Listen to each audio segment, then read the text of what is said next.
माननीय भारत के राष्ट्रपति महोदया, राष्ट्रपति के सचिव, सचिव कार्मिक एवं प्रशिक्षण विभाग, भारत सरकार, निदेशक, लाल बहादुर शास्त्री राष्ट्रीय प्रशासन अकादमी, आदरणीय संकाय सदस्यगण, विशिष्ट अतिथिगण एवं सहकर्मी अधिकारी, आप सभी को मेरा सादर नमस्कार। महोदया, प्रत्येक सिविल सेवा अधिकारी के जीवन में यह अत्यंत गौरवपूर्ण और स्मरणीय क्षण होता है कि उसे राष्ट्र की प्रथम नागरिक से मार्गदर्शन और प्रेरणा प्राप्त हो। आज हमारे लिए यह अत्यंत विशेष सम्मान और सौभाग्य का अवसर है। 128वें इंडक्शन ट्रेनिंग प्रोग्राम बैच के सभी अधिकारियों की ओर से मैं रंजना देसवाल इस गरिमामय अवसर के लिए हार्दिक कृतज्ञता व्यक्त करती हूँ कि हमें आपकी प्रतिष्ठित उपस्थिति में इस भव्य राष्ट्रपति भवन में उपस्थित होने का अवसर प्राप्त हुआ है। महोदया, आपको यह जानकर प्रसन्नता होगी कि हमारा ये बैच 82 अत्यंत ऊर्जावान और उत्साही अधिकारियों का समूह है। हम में 24 महिला अधिकारी और 58 पुरुष अधिकारी हैं जो 11 राज्यों और 6 केंद्र शासित प्रदेशों का प्रतिनिधित्व करते हैं। हम सभी लोक सेवा के सर्वोच्च मानकों को बनाए रखने के लिए प्रतिबद्ध हैं।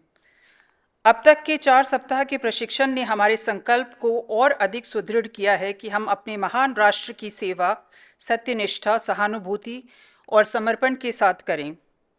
इस प्रशिक्षण अनुभव में वर्ष 2047 तक विकसित भारत के लक्ष्य को प्राप्त करने के लिए हमारी प्रतिबद्धता को और भी गहरा किया है। महोदया, आपकी अनुमति से मैं अब श्री श्रीराम तारनीकांती जी, हमारे निदेशक लवासना, से निवेदन करती हूं कि वे 128वें आईटीपी बैच के अधिकारियों को औपचारिक रूप से माननीय राष्ट्रपति महोदया के समक्ष परिचय प्रस्तुत करें। माननीय राष्ट्रपति महोदया, सचिव कार्मिक एवं प्रशिक्षण विभाग, वरिष्ठ अधिकारीगण, मेरे सहयोगी, 128वें आईटीपी के इंडक्शन ट्रेनिंग प्रोग्राम के प्रतिभागी, सभी को सादर नमस्कार।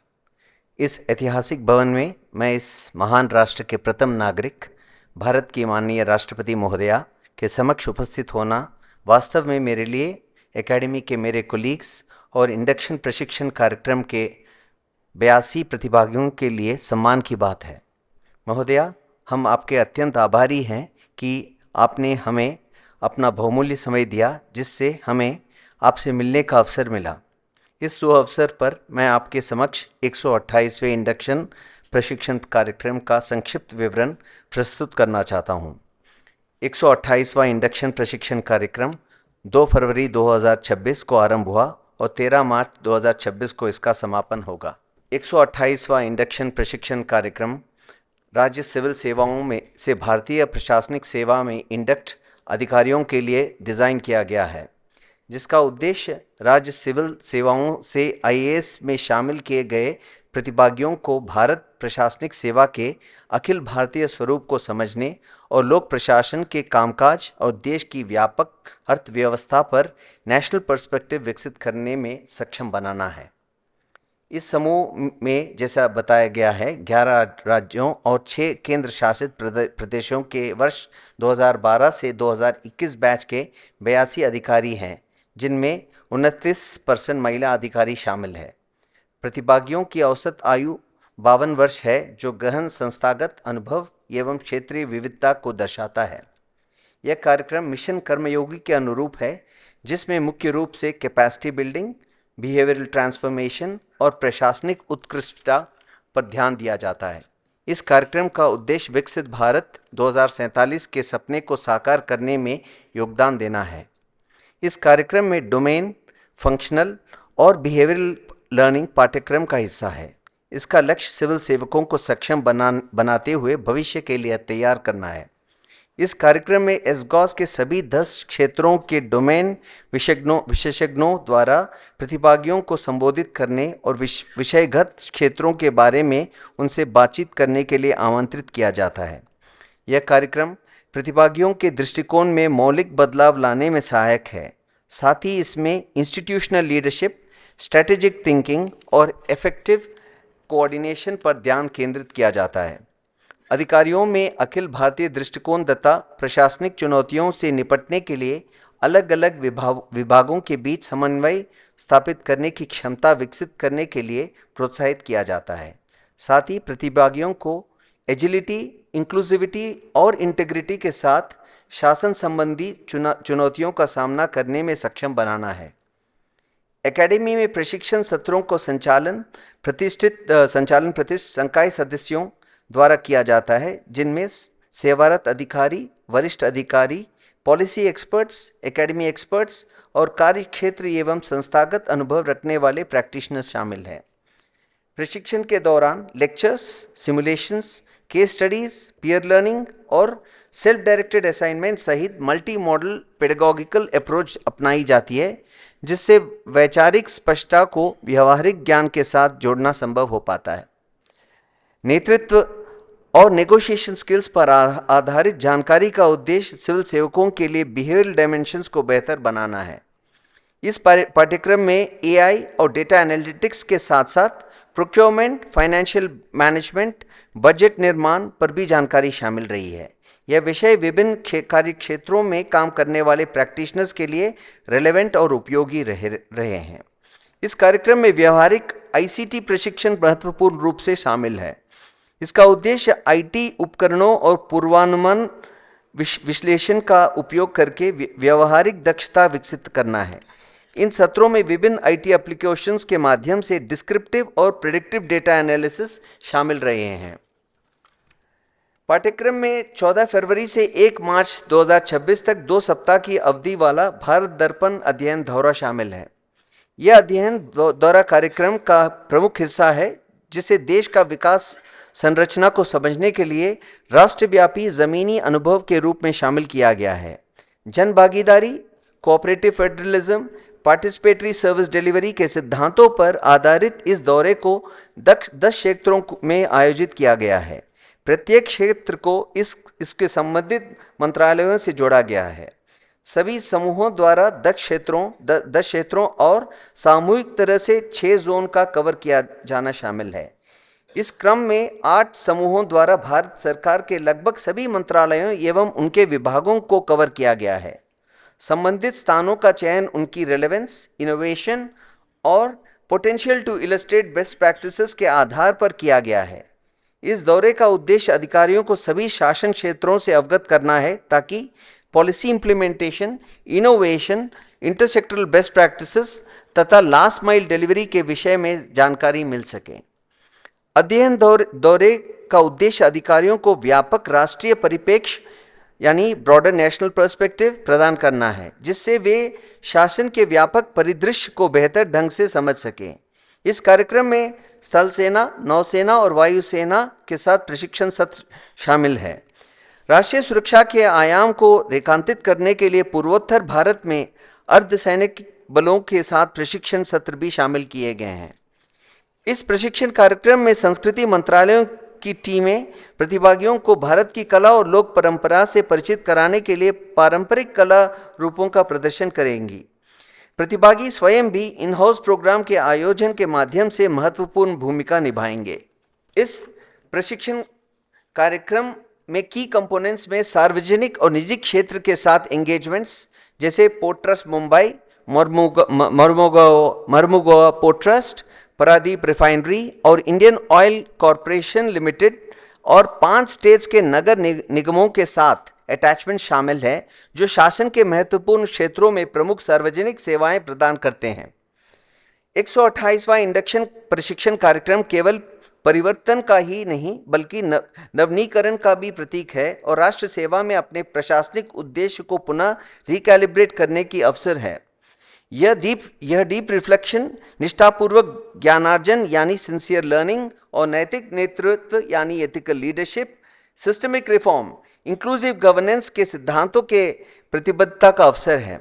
अधिकारियों को इस कार्यक्रम में खुले मन और इंटेलेक्चुअल क्यूरियोसिटी और कमिटमेंट टू एक्सेलेंस के साथ प्रतिभाग करने के लिए प्रोत्साहित किया जाता है। माननीय राष्ट्रपति महोदया का संबोधन मार्गदर्शन के रूप में कार्य करेगा। इससे वे आईएएस का अखिल भारतीय स्वरूप और राष्ट्र निर्माण, नैतिक शासन, inclusivity, citizen centric service delivery, विकसित भारत के विजन को साकार करने में सिविल सेवकों के रूप में महत्वपूर्ण भूमिका निभाएंगे। यहाँ उपस्थित अधिकारियों को का उत्तरदायित्व तो यह है कि जब आप जिम्मेदारियों के साथ आगे बढ़ रहे हो तो राष्ट्रपति महोदया के शब्द आपके सभी कार्यों में रिफ्लेक्ट होने चाहिए।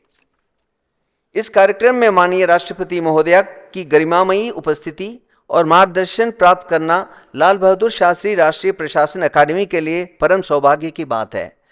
अकादमी देश के लिए विजनरी, कॉम्पिटेंट और नैतिक प्रशासनिक लीडर्स तैयार करने में प्रतिबद्ध है।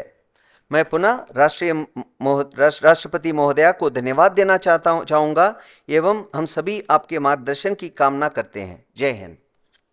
Your Excellency, Honorable President of India and distinguished guests, I am Raj Lakshmi Shah, 2016 batch officer from Maharashtra cadre. Excellency, it is an extraordinary honor for me to stand amongst this august gathering and share about the collective journey on behalf of the officers undergoing the 128th induction training program at the Lal Bahadur Shastri National Academy of Administration, Mussoorie. Madam, the 128th ITP is a batch of 82 officers hailing from different states of the country. We have come to the academy after having individually contributed nearly 2 decades in public service. We arrived here not as beginners, but as practitioners shaped and nourished by a deep sense of experience and responsibility to our country and the citizens. However, having set foot on the hallowed grounds of the academy, we have been reminded that our elevation to the Indian Administrative Service is not merely a change in designation, but a much deepened constitutional responsibility after decades of field experience.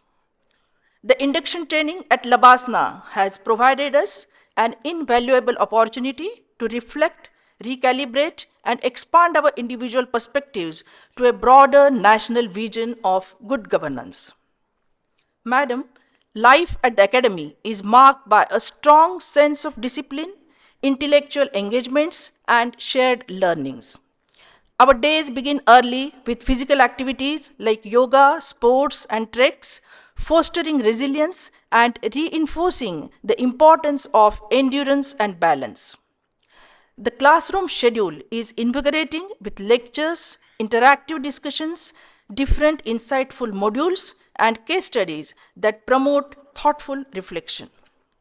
We have also been privileged to interact with distinguished guest speakers from various fields, senior administrators, and domain experts whose insights and guidance have enriched our understanding of governance. This environment fosters dialogue, camaraderie, and renewed commitment to collaborative leadership.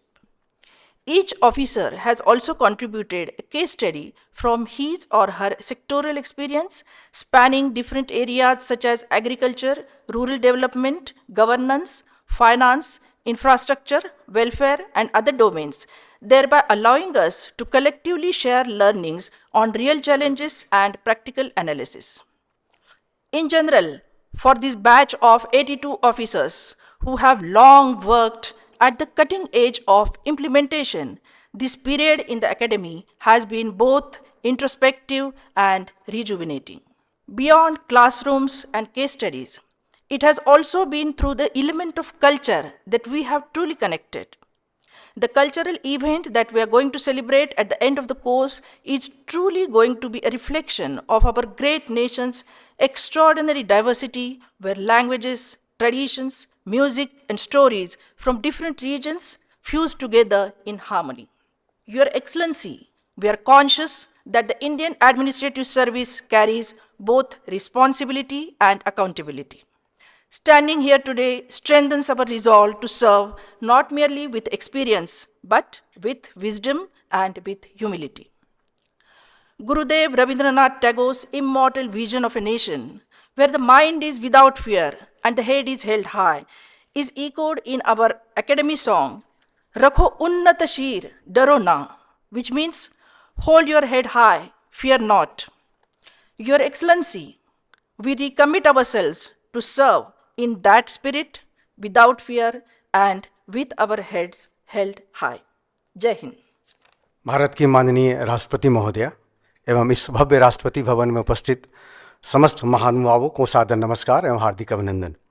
मैं राजीव कुमार सिंह, भारतीय प्रशासनिक सेवा 2015 batch, Bihar संवर्ग, आपके समक्ष 128वें induction प्रशिक्षण कार्यक्रम के भारत दर्पण अध्ययन दौरे के क्रम में सभी प्रतिभागी अधिकारियों के अनुभवों को साझा करने में स्वयं को गर्वान्वित महसूस कर रहा हूँ।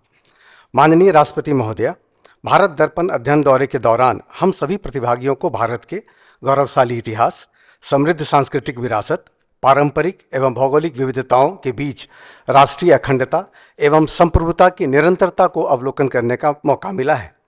महोदया, इस अध्ययन दौरे में 82 प्रतिभागियों ने 8 ग्रुप में विभक्त होकर देश के 24 राज्यों एवं केंद्र शासित प्रदेशों का भ्रमण किया। इसमें मुख्य रूप से ग्रामीण विकास, कृषि, डेयरी, उद्योग, आधारभूत संरचनाएं, सुशासन, पर्यटन, खेल, महिला उद्यमिता, स्मार्ट सिटी प्रोजेक्ट, राष्ट्रीय एवं आंतरिक सुरक्षा, वाइब्रेंट विलेज प्रोग्राम, विभिन्न पतन निकायों, नवरत्न सार्वजनिक उपकरणों में किए जा रहे उत्कृष्ट कार्यों एवं नवाचारों का अध्ययन और अवलोकन शामिल रहा। महोदया, अध्ययन दौरे के दौरान प्रतिभागियों को भारतीय थल सेना, वायुसेना, नौसेना एवं अर्धसैनिक बलों के शौर्य एवं पराक्रम एवं समर्पण को नज़दीक से देखने का मौका मिला। देश के विभिन्न अग्रणी नवाचार एवं कौशल विकास केंद्रों तथा प्रमुख संस्थानों द्वारा किए जा रहे उत्कृष्ट प्रयासों से भी प्रतिभागीगण अवगत हुए हैं। साथ ही उन्नत रक्षा प्रणाली, आत्मनिर्भर कृषि तकनीक, AI एवं डिजिटल क्षेत्रों में विश्व स्तरीय नवाचारों को जानने एवं समझने का मौका मिला। महोदया, प्रतिभागियों ने विभिन्न स्मार्ट सिटी प्रोजेक्ट का भ्रमण एवं अध्ययन किया, जिससे शहरी अवसंरचना, उन्नत डिजिटल स्वास्थ्य एवं अन्य सेवाएं, AI आधारित सुरक्षा एवं निगरानी, इंटेलिजेंट ट्रैफिक मैनेजमेंट, जल एवं प्रकाश की बेहतर आपूर्ति, अपशिष्ट प्रबंधन तथा ग्रीन फील्ड डेवलपमेंट के विभिन्न आयामों को समझने का मौका मिला। सभी प्रतिभागी विभिन्न पतन न्यासों के भ्रमण एवं अध्ययन के माध्यम से सागरमाला विजन के अंतर्गत अवसंरचनाओं का आधुनिकीकरण, पतनों का बेहतर संचालन एवं प्रबंधन, पर्यावरण की दृष्टि से अनुकूल ग्रीन पोर्ट विकसित करने के विभिन्न आयामों से भी अवगत हुए। महोदया, विकसित भारत 2047 के विजन को ध्यान में रखते हुए रोजगार सृजन, औद्योगिक एवं कौशल विकास, महिला उद्यमिता तथा ग्रामीण अर्थव्यवस्था को बढ़ावा देने हेतु विभिन्न राज्यों द्वारा स्थापित multi modal logistic park, mega food park, special economic zone, plug and play industrial park, centre of excellence, विशिष्ट उत्पाद क्लस्टर, मार्कफेड, ट्राइफेड आदि की स्थापना, वन स्टॉप सेंटर और डेयरी क्षेत्र में महिलाओं को नेतृत्व प्रदान करना अनुकरणीय पहल है। सभी प्रतिभागीगण राष्ट्र की प्राकृतिक एवं जैविक विविधताओं के संरक्षण और जीवाश्म ईंधनों के विकल्पों के लिए फ्लोटिंग सोलर पार्क की स्थापना, कुकरैल नदी प्रोजेक्ट, मानव निर्मित जंगल सफारी, जैविक उद्यान, नलबाना बर्ड सेंचुरी, PM कुसुम योजना, जैविक खेती के माध्यम से किए जा रहे उत्कृष्ट प्रयासों से भी अवगत हुए हैं।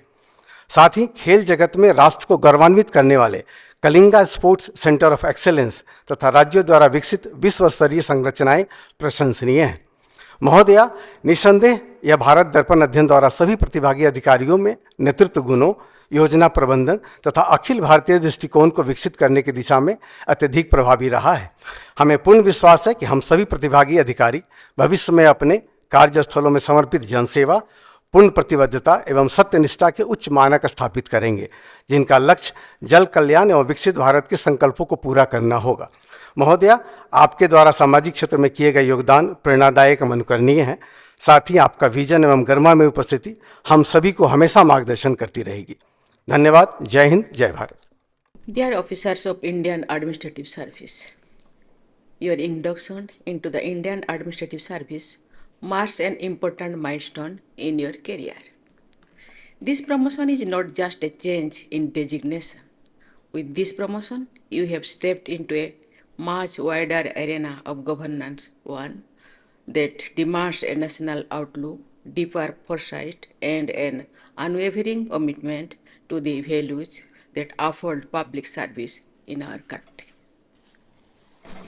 Your role is crucial to the nation-building process. You now carry responsibilities that extend far beyond district or state priorities. These greater responsibilities require a perspective that rises above departmental boundaries and dismantles administrative silos. By working in collaboration, you can enhance institutional coherence and strengthen the machinery of governance.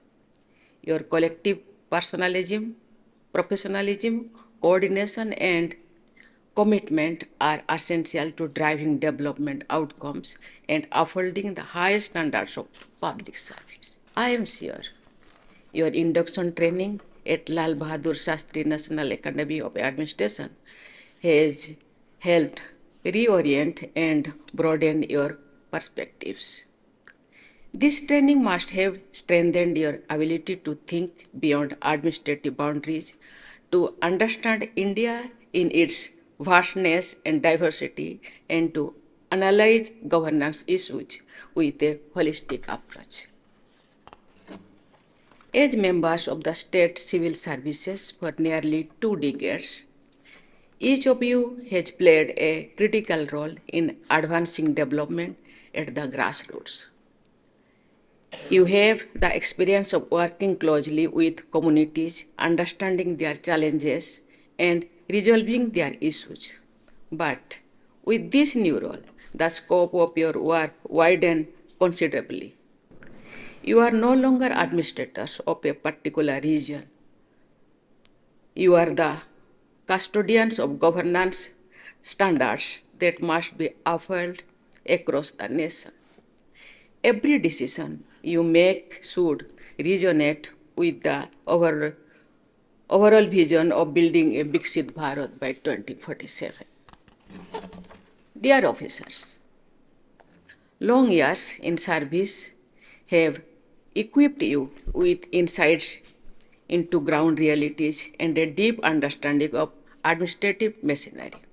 As IS officers, you will be expected to implement policies effectively to fulfill the needs and aspirations of the peoples. Let your valuable experience and the spirit of nation first be your guiding compass as you take on more complex challenges. You all are expected to contribute to inclusive development.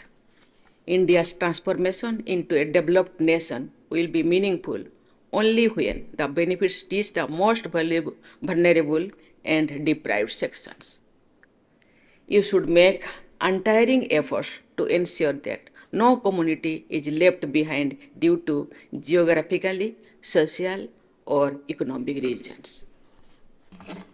Another important area that demands your commitment is sustainability and climate resilience.